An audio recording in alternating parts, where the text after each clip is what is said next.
The psychology of withdrawal. The real reason you avoid the outside world. Most people believe that those who prefer to stay home simply enjoy peace and quiet. But there's a hidden emotional universe behind that choice. When the outside world has become too noisy, your mind learns to transform walls into protection. What was once just a dwelling becomes a shield. And silence ceases to be comfort, it becomes survival. Staying home isn't about avoiding the world. It's about preserving what little peace you've managed to rebuild. Over time, you begin to realize that the house holds something that no other place has offered you: predictability. Inside, you know where everything is, how each sound echoes, and what sensation each corner evokes. This emotional stability becomes addictive for those who have lived with instability for years. The weary mind anchors itself in this simple control. The outside world becomes the unknown, and the unknown always seems dangerous. For those who have lived on high alert, the quiet of their own home acts as an embrace without arms. It holds back their anxiety before it explodes. It filters stimuli before their mind collapses. It is at home that you can breathe without fear of being observed, judged, or misinterpreted. That's where you exist, not as others expect you to be, but as you truly are. And when someone says you only like staying at home, they have no idea of the internal struggle behind that decision. They have no idea how many battles you fought outside those walls. They have no idea how many environments hurt you before you learned how to truly protect yourself. Your home is not an escape. It's slow healing. Therefore, before any judgment, there is a profound question. What did the outside world do to you that your home needed to save you? The body has memory. Even when you don't verbalize past traumas, your nervous system stores them as survival maps. That's why, when you think about going out, you feel an inexplicable weight. It's not laziness. It's your body trying to avoid what has hurt it before. He recognizes invisible patterns, even when his mind doesn't perceive them. Children who grew up in unpredictable environments develop a highly developed emotional radar. Any scene, smell, tone of voice, or sudden movement activates this radar. And in adulthood, this radar still works, only the context has changed. Now it goes off in supermarkets, social gatherings, and unexpected encounters.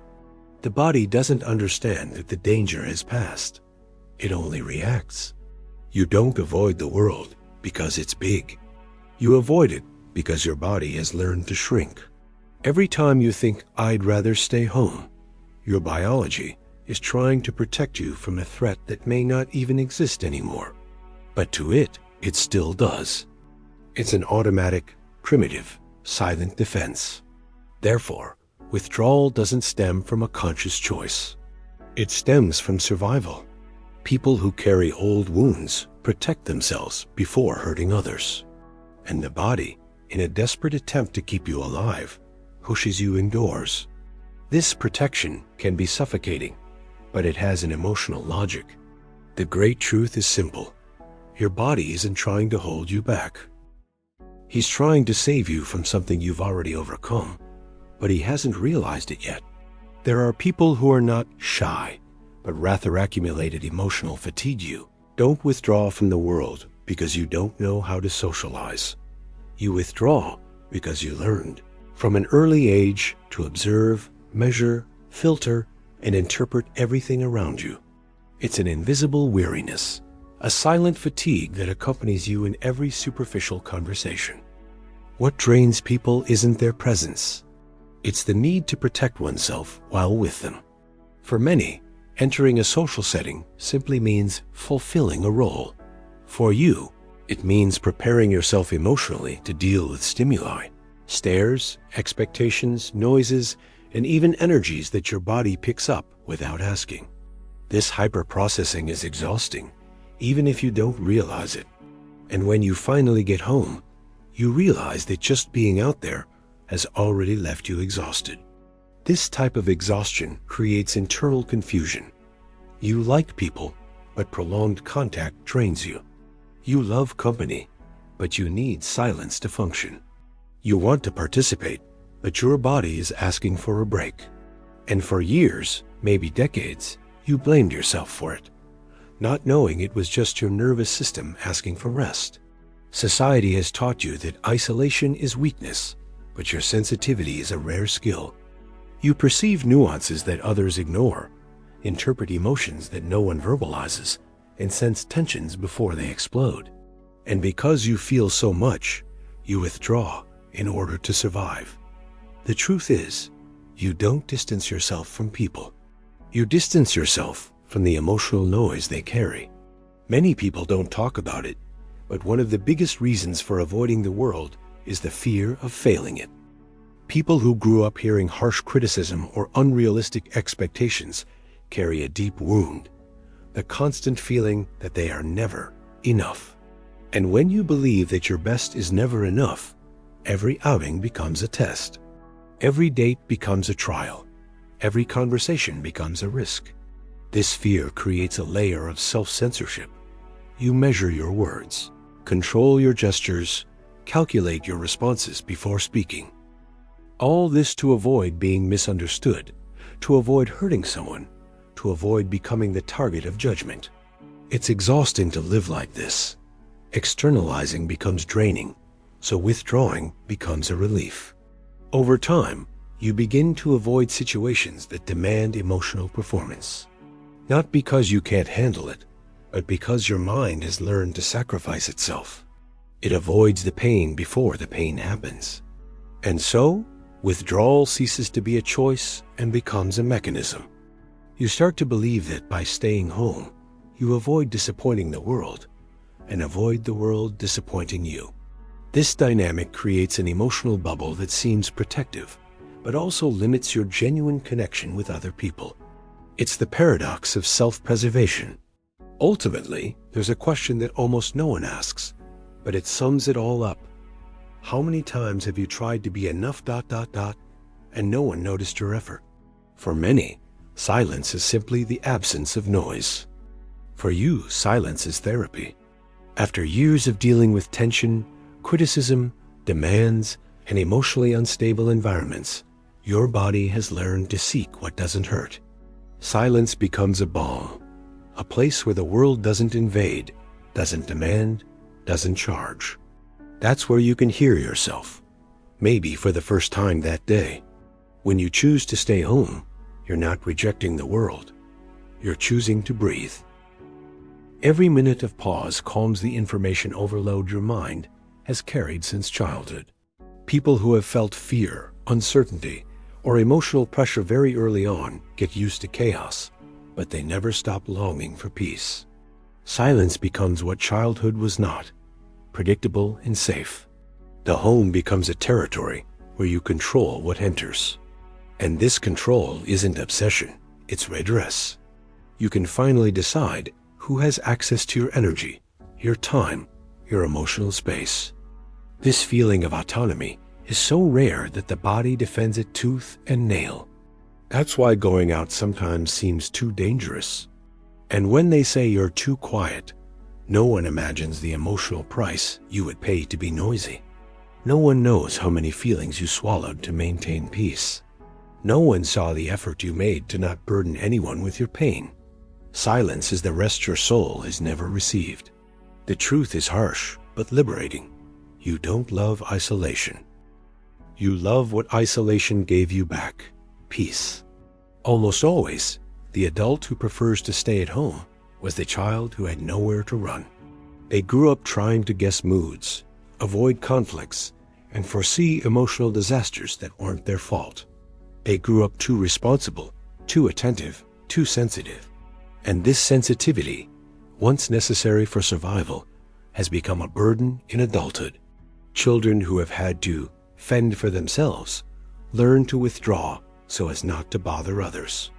They learn to be useful, invisible, well-behaved. They learn to suppress their emotions because feeling too much bothered someone. This pattern becomes so ingrained that, as adults, they continue to believe that existing in silence is safer. You learn to disappear within your own home to avoid conflict. And today, without realizing it, you repeat this disappearance outside.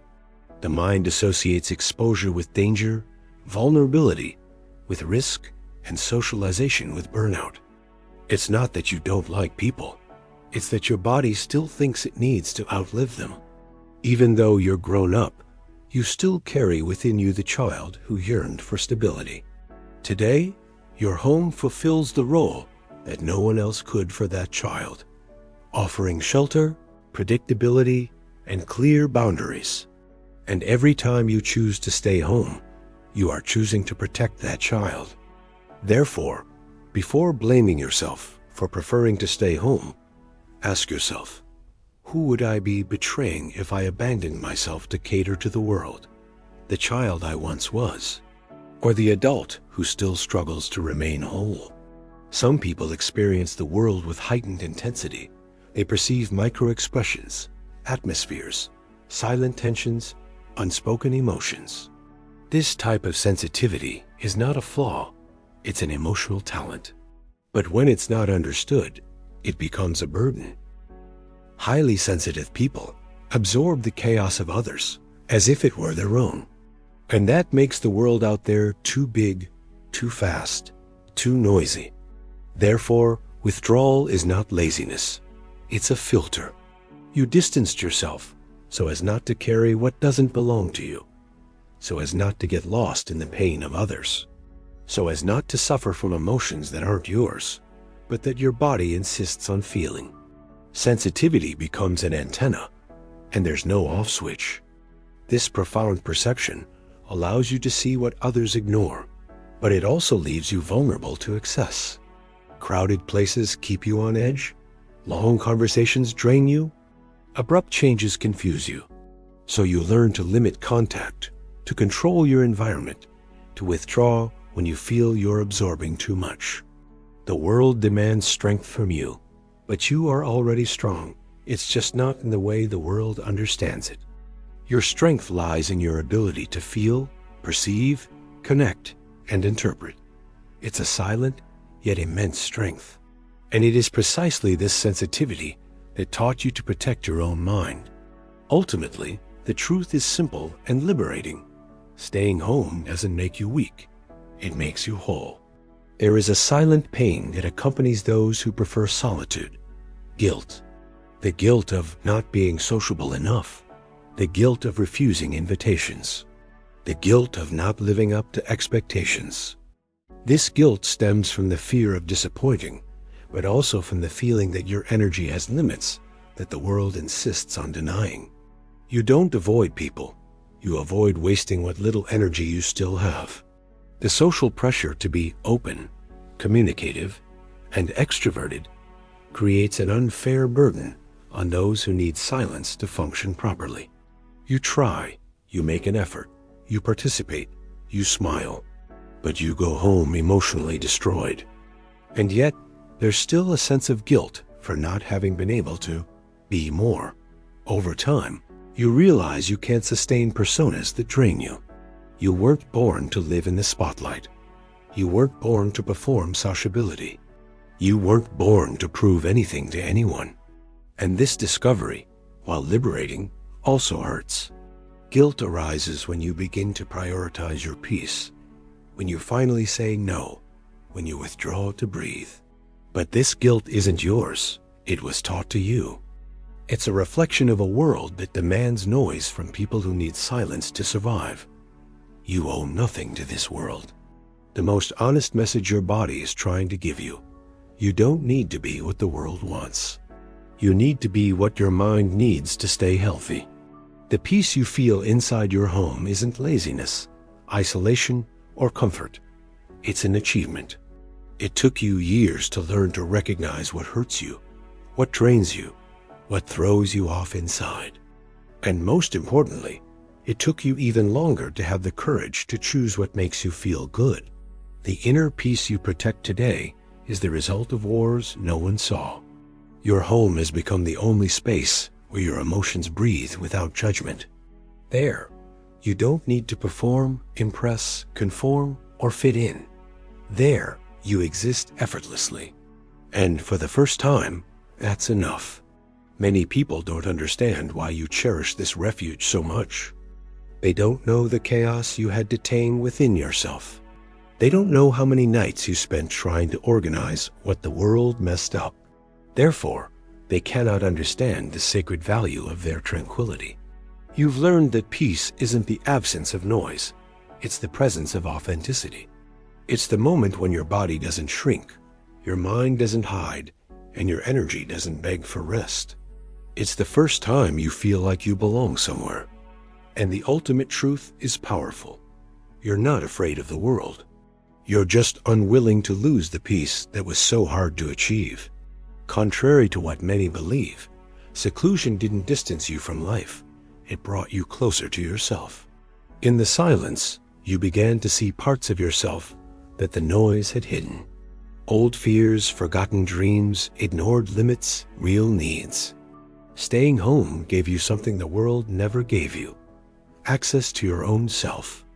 When you stop trying to please everyone, you begin to realize who you truly are. And for the first time, your identity isn't shaped by your environment, family, or expectations. It's born from your innermost truth. And this truth blossoms in the space where you can finally breathe. Seclusion, then, ceases to be a wall and becomes a portal. It doesn't isolate you, it reconnects you. It doesn't weaken you, it strengthens you. It doesn't limit you, it helps you find yourself again. And all of this happens in the sacred silence of your own presence. You discover that you don't need the whole world to feel alive. You need inner coherence, self-care, boundaries, and honesty with yourself. And when that happens, the outside world no longer has so much power over who you are. In the end, the greatest revelation is simple and transformative. Your true home was never the walls. It was always you. If you saw yourself in every word of this video, know this: there is nothing wrong with you. Your mind is not broken. Your heart is not weak. You simply learned to protect yourself from the world before you learned to ask for protection. And now she is learning, little by little, to exist without abandoning herself. If this message resonated with you, leave a comment below. I deserve peace. This helps you assert your truth and helps other people not to feel alone. And if you want to continue understanding your mind with depth, sensitivity, and truth, subscribe to the channel. Here, your pain is not an exaggeration. His silence is not a flaw. And their story always matters.